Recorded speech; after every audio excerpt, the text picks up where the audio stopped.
Hello and welcome to a quick review of Rise to Ruins. That's finally releasing from early access to a full release. And Rise to Ruins is basically a colony survival game. It's a little bit of a rim world in there, a lot of different as well. Has a little bit of god game, like Populous style, if you've played old Populous games. And it also has like a tower defense and a little bit of settlers as well in there. It's a bit of combination of everything. It's kind of its own thing between all of those games. And let's just jump in. So there's a map editor, you can edit the maps yourself, and there's also the settings window here, and you can do stuff like interface scale, which is usually very important for people.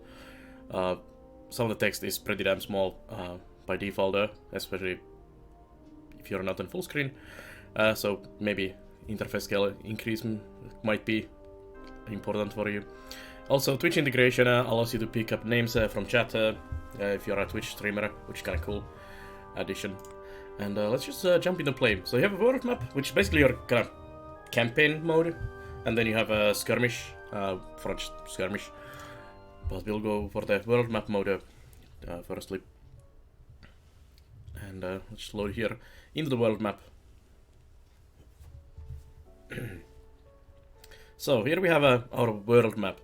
And it's composed sorry, of these small regions, which are all handmade, and there's quite a lot of them, as you can see.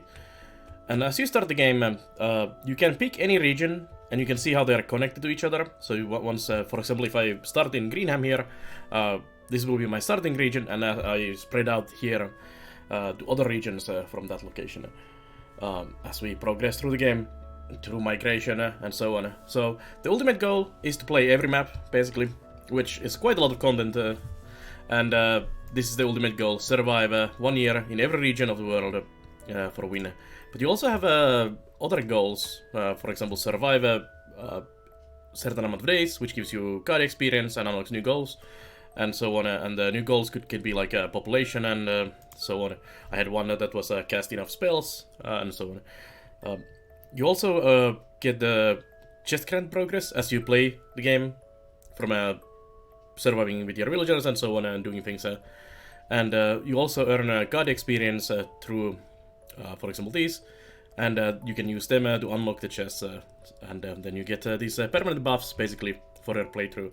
So, for example, I have plus 10% maximum thirst and thirst decay rate at the moment. So people don't really need to drink that much in my colony. Also, up here you have your main menu, back to main menu, and then you have your Doom the world. So if you want to start over basically from fresh, because you are stuck with your starting region, which for me, my playthrough currently here is this one.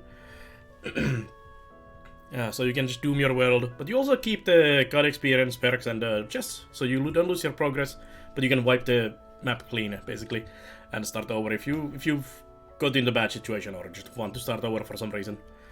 You can also change the game mode, which is the difficulty, at any point.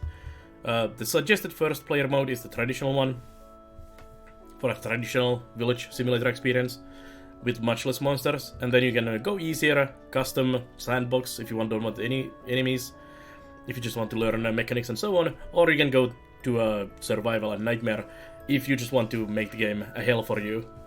Like the Nightmare says, it's nearly impossible game mode, designed to challenge even the best players. We'll keep our current one. So, let's jump into my current game here, and I'll show you. So there's my resources, my villagers, monsters, and so on. And we'll jump into a already going run, because it's easier to and faster to explain all the mechanics this way. It takes quite a while. This was 9 hours of yesterday. Playing to get to this point, so it takes a while to get going.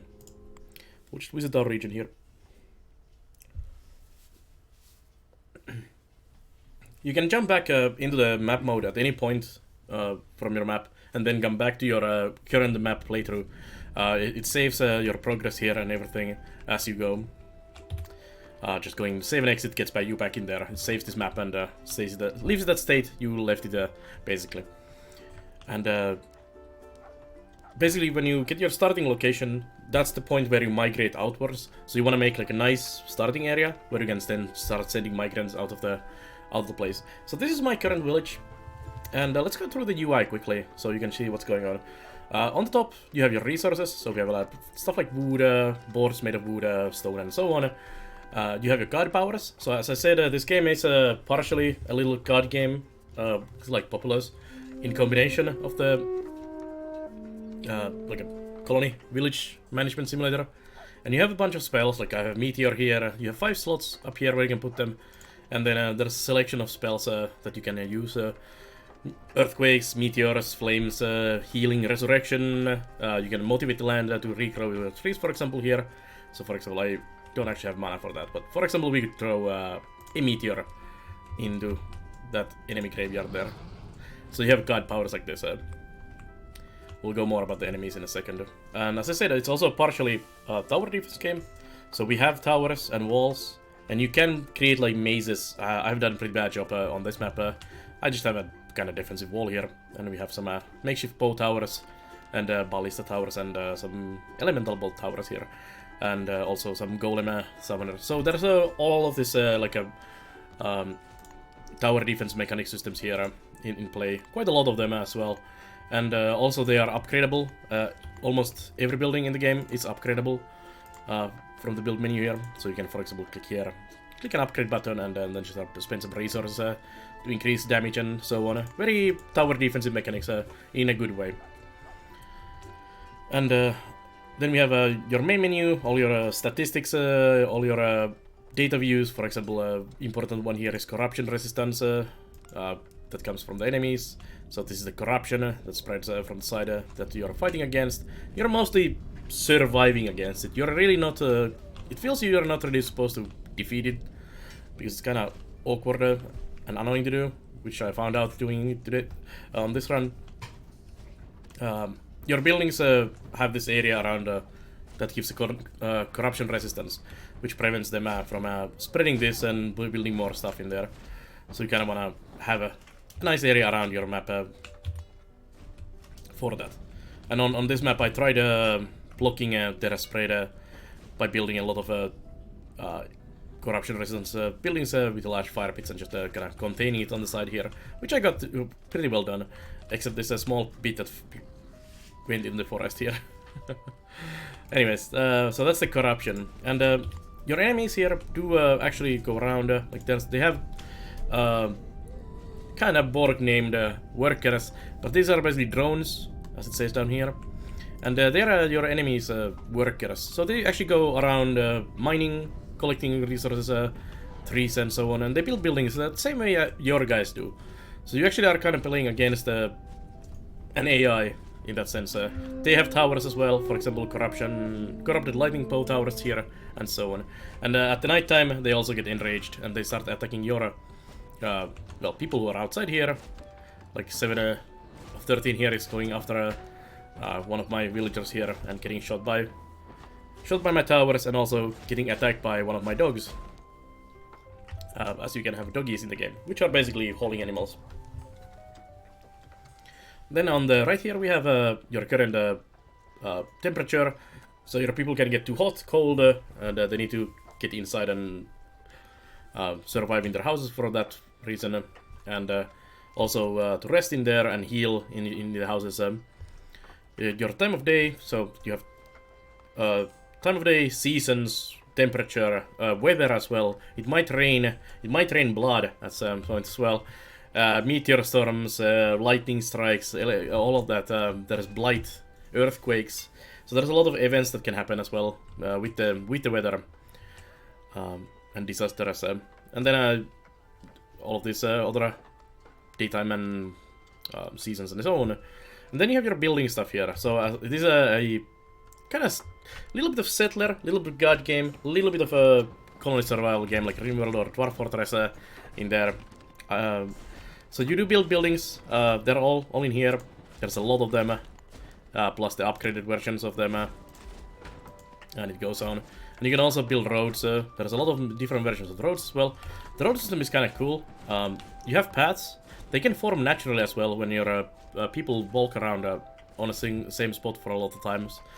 And how you make the roads is you can upgrade them to the next tier, basically. So, for example, if there's a footpath already there, you just lay some logs, and then you can upgrade the goblin log path, and you don't need to waste materials multiple times. You could just basically add the next tier. So, for example, path is free, then you add logs, then you add stone, then you add the boards, and then you add cut stone, finally, to make the best roads, basically. And buildings also have several levels of upgrades, especially like your keep here has a lot of levels of upgrade you can do. Which constantly gets more expensive and gets higher tier materials and so on. Like you start out with stone and wood, and then you need boards, and then you need cut stone, and then you need iron or ingots and so on as you progress. Also, I kind of skipped this one. So here you have your population information. We have 47 people here currently in 36 houses, because my house actually blew up there from an attack, and we haven't upgraded them yet. They're just makeshift housing currently. Then you have your doggy house. I think it's no. This is actually your ranger, not doggies, but there is doggy houses as well. So we have a doggo house here, 4 out of 6 doggo houses. This is actually the rangers. So rangers are kind of your guards, hunters. They are equipped with bows, and they go around grabbing animals, bringing them into animal pens and so on. And then they can also fight with the enemies with their bows. Then you have your auxiliary capacity, which are basically kind of these storage buildings, or a support building, I guess. They increase your building limit, but also work as a storage for a lot of items. And also they give bonuses, global work speed and global building speed and so on. Other buildings also do that as you upgrade them. For example, there's harvest bonus for lumber from lumber shack. So having multiples, especially close to where the forest or the mountain is a very good idea to have them. And then this is the building limit. We are pretty much currently, actually we have quite a lot of left there. And then there's children. So how you get people in this game is 2 different ways. You can have children, and you can have nomads. Kind of like migrants in Dwarf Fortress or so, in like other games similar to this. And I guess my tower just got destroyed there by a Spectre, I think. Oh well. My defenses are slowly crumbling as I'm explaining these. Also, you have a ticker here showing what's happening, basically. And that's pretty much the UI and most of the game mechanics. You have your mining for collecting wood, and you can also set up mining through here. Into here, you can change the size of the mining area, or whichever you want. Anything you can also, of course, cancel that if it's too big. We might not want to destroy the mountain. Also collecting food and water, and also harvesting crystals. So all the material collection is down here as well. But yeah, that's basically most of the mechanics of the Rise of Ruins. There's also trash. So as you produce things, you may get trash. And you also may want to get the Spectre out of there. Just drop him into the pool there. Get him out. So you can have a grab. So there is a trash mechanic here. And whenever you produce like wood, chop wood, you get this wood trash and so on. And you need to actually deal with the trash. I actually have a pretty bad trash problem here currently. And if you pile up too much trash, it spawns trash slimes. And the more trash you have, the bigger slimes you get. And actually that makes landfills kind of dangerous. If this gets destroyed, there's going to be a massive pile of garbage all over the place. And then an invasion of slimes from there. So you need to take care of your trash problems also. But yeah, like I showed here, there's a grab power. So you can actually grab pretty much anything. Wild animals, your people, materials, enemies, chicken. Just drop it in your place. Or grab a slime and drop it into one of these pools. This is a ancient Kali's Gate, which turns any matter into mana, basically. So you can just toss an enemy in there if you don't want to fight them. Really good early on, especially when you don't have, for example, good towers to fight certain types of enemies, or if there's a very dangerous enemy, such as a fire elemental. You might want to grab the fire elemental and aid the defense and drop the fire elemental into the lake, where he's just gonna die on its own. But yeah, one of my people died. I highly recommend this game. It's pretty damn cool if you like a kind of Connolly survival game. There is a few little problems with it though. One of them being well, my personal biggest issue is that it doesn't really give you good feedback what's happening in the world. Like just now, Duchess died there to something. Well, heat stroke apparently, even though it's chilly. And I had no indication of that's happening. Like, you can have this list of population here, but it doesn't really indicate what's going on too much. They do say homeless here and stuff like that, but you can see information like he's about to die to a heat stroke. He's getting attacked. Like, someone might be getting attacked here. My tower got destroyed there while I was explaining mechanics to you guys. So there's a kind of bad feedback on what's happening. You don't really get the information here on either until someone dies or until a building gets destroyed, and by that time it's usually a little late. So you need to be very much on the ball, like keeping your eye on pretty much everywhere where your people and things are being done, because they might just get randomly attacked. It also suffers from the same issue as pretty much every other colony survival game does, which is a kind of dumb AI. They just try to do their things. It's partially also how you might play the game, or I might play the game. But for example, if you put a building too close to their buildings, for example, corrupted graveyard here, I've tried to build this large fire pit here, which gives me the corruption resistance, which actually pushed this corruption back. And a lot of times when while this was being built, one of my workers just came here. It's like, there's a building there. Instead of building the building, they just decide to attack one of their buildings and spawn like a million enemies and then proceed to die or run into their turret fire. So they're kind of dumb in that way, and you need to be careful dealing with that. And I kind of wish there was a little bit of more feedback on what's happening around. There is like these icons on the very edge of the map here, or in the screen. You can see a little blinky there, and these arrows. But it's very hard to keep an eye on everything happening, especially because the blinks are kind of small behind the menu, especially here. And there's like no like a sound in identification. Like I just lost a wall somewhere. I guess there. You can't either click on these messages or anything, and you can't also click on anything on the problems list. So for example, it's saying here, one is hungry. I can't click on that. I can't click on the thirsty guys. I can't do any of these. So I just need to know where they are, basically. And the population list also having the problem that not showing like who is hungry, who is thirsty. And one, I don't even have that population. I have 46 people. You can click on these to find their stats, but it would be nice to be able to see somewhere better how they are. Like I need if someone is about to die, I need that feedback and not just let them die somewhere randomly. If someone is getting attacked in a forest here by a monster, I would like to know in some kind of way or form, make him yell or something. Other than just a small blinky thing on the side of the screen, it's kind of hard to follow wherever they're doing things with that.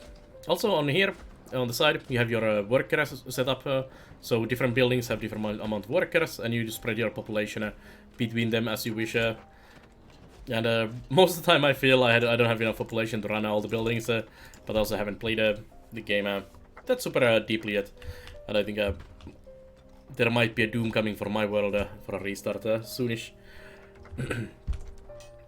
But yeah, that's pretty much my biggest problems with the game. The AI being kind of dumb sometimes, but that is pretty much the genre. They always are kind of dumb. And then the feedback on what is happening in the world, like if my building is getting attacked, destroyed, if someone is dying, to something, being able to find out the information and also getting the information early enough so I can actually prevent it, I think. Of course, I can prevent it by keeping enough like food, which actually is kind of low at the moment, so I might be having starvation issues too. My water is also going down, so making sure that you have everything is very much a good thing to do to prevent those issues, but they do exist there. But But yeah, that's pretty much Rise to Ruins. I do recommend it with those few reserves and problems. Especially if you like a little bit of tower defense-y survival type of game. And it's super chill. Like, it's super fun to build these things and just try to survive a year on your map. There's something happening over there. There's a bit of fight going on. So like this was pointed out in there. So I'm gonna just, get you out of there. That's actually my golem fighting them. And there's a lot to play in there. If you go back to the map here and you play each of these maps to a year survival, that was 9 hours of progress on that map. That's not still a 1 year on that map. Although I was playing at speed 1 mostly, and not speed 2. We got a little bit of experience there and a little bit of progress on this from the stuff we did in here, and these progressed a little bit as well. So if you play each one of these maps to a year completion, that is a lot of maps. And different maps, also different shapes of the maps affect a bunch how you play. Also, what resources and how are they laid out on the map will affect how you play the game. But still, I feel there's gonna be a lot of repetition because there's no that many different buildings and stuff like that to have a lot of variety between the maps. But if you play this like a kind of chill survival building game instead of just going in hardcore it and play a map here and there every now and then move to next region, this game is gonna last you a while. Of course, there's also the map editor to add a little bit more and the skirmishes and then multiple difficulties. But yeah, that's my quick review of Rise to Ruins. Check it out, it's pretty damn good. And I'll see you guys next time, so thank you for watching.